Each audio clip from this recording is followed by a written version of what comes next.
Good morning po sa inyong lahat. Ngayon po ang gagawin namin ay paghahanda para sa darating na moving up ceremony. At hala, samahan niyo po ako sa loob ng 1 minute and 27 seconds. At ayan nga po, kanya-kanya po kami ng ginagawa. Meron pong nagbibilog ng cardboard, may nagugupit, meron pong naglalagay ng border at kung ano-ano. Kaysa sa nga naman po iuupa namin ay di pagtulong-tulungan na lang po namin at kami naman po ay may panahon para gumawa. Finally, mabubuo na talaga ang aming big crayon, guys. Tingnan niyo naman po, napakaganda ng naisip na yan ni Sir Joshua. Gumawa. Ang gusto po ni Sir ay dikit lang sa wall. Ang gusto naman ni Ma'am Jane ay ganyan, gawin talagang parang crayon na tunay. Mapagod pero masaya.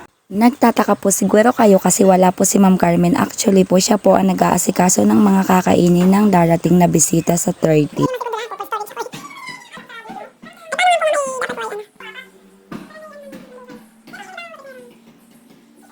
This is it, guys. Ang cute ng ginawa namin. Ay grabe, pasensya na po kayo at binuhat ko ng sariling bangko ang aming ginawa ay na makapuri ko pong maigi. Sulit po ang pagod, guys. Ayun na nga po, nagpa-picture sa akin si Ma'am Jane at si Sir Joshua. Sobrang nagagandahan din po sila dun sa ginawa namin. Ang kasunod naman po namin gagawin ay ang garland para sa mga bisita. At ayun, guys, bago po matapos ang aking video ay pinakikita ko po sa inyo ang lote na yan. Baka po may gustong bumili. Bago po kami mag-uwian ay kakain po muna kami ng halo-halo. Maraming salamat sa inyong panonood, sa uulitin ulit.